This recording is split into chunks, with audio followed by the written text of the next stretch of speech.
आज मेरी तबीयत ठीक नहीं है, हम कल बात करेंगे। मैंने हाँ बोला और फ़ोन रख के सो गया। रात के 2 बजे अचानक से मेरी आंख खुली।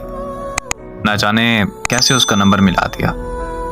उसका नंबर दूसरी लाइन पर मसरूफ़ था। 5 मिनट बाद मुझे वापस कॉल आई। उसकी छोटी बहन बोली कि मोबाइल मेरे पास है और आप ही सो रही हैं।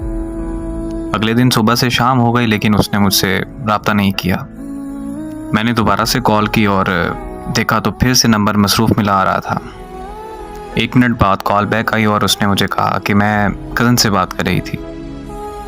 मैं खामोशी से उसकी बात सुनता रहा और फिर कुछ वक्त तक हम दोनों खामोश रहे। फिर वो कहने लगी कि अगर ऐसे ही खामोश रहना है तो मुझे बता दो, मैं कॉल बंद कर दूं। मैंने मुस्कुरा कर कहा, जैसे तुम्हें ठीक लगे। उसने कहा कि ओके, अब मुझे कॉल मत करना। बस ये कहकर उसने कॉल बंद कर दी। मैंने कुछ देर बाद उसे फिर कॉल कर दी। इस बार फिर से उसका नंबर मसरूफ़ आ रहा था। फिर उसने मेरी कॉल अटेंड की और वो बहुत खूब गुस्सा होने लग गई और मुझसे कहने लगी कि मेरी बात ध्यान से सुनो कि मैं अब तुमसे प्यार नहीं करती, मैं किसी और को पसंद करती हूँ। 6 साल का रिश्ता उसने एक पल में ख़त्म कर दिया। मैंने उससे पूछा कि आखिर कौन है वो लड़का। वो मुझसे कहने लगी, तुम होते कौन हो मेरी लाइफ में इंटरफेयर करने वाले। मैंने उससे कहा कि यार मैं तुमसे प्यार करता हूँ, तुम मुझे भूल गई। इतने में उसको किसी और की कॉल आई और उसने मेरी कॉल कट किए बगैर उसकी कॉल रिसीव कर ली। मैंने कॉल कट नहीं की।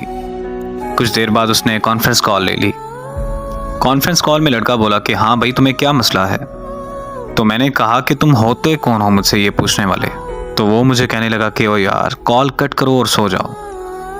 तो साथ में ही वो बोली कि नहीं जान, ये ऐसे बात नहीं मानेगा, आप इस पागल को इग्नोर करें और मुझसे बात करें।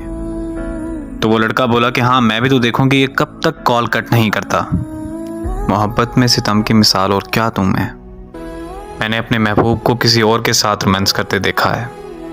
वो वक्त गुजरता गया और मैंने बहुत मुश्किल से खुद को संभाला।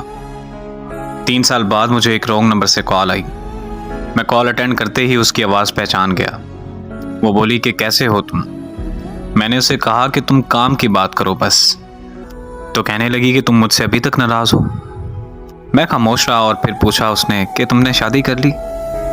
तो मैंने पूछा कि तुमने कर ली। तो वो बोली कि लोग जिस्म चाहते हैं, शादी कहाँ करते हैं लोग। बात यह है कि जिससे आप मोहब्बत करते हैं उससे कभी मोहब्बत ख़त्म नहीं होती, लेकिन इस तरह करने से आपकी ज़िंदगी में उस शख्स का वजूद चला जाता है। और ज़िंदगी में मोहब्बत होती है, लेकिन उस मोहब्बत का मतलब एक शख्स से वफा करना होता है। और खुदारा मेरी उन लोगों से गुजारिश है कि जिस्मों से खेलकर मोहब्बत के नाम को बदनाम मत कीजिए।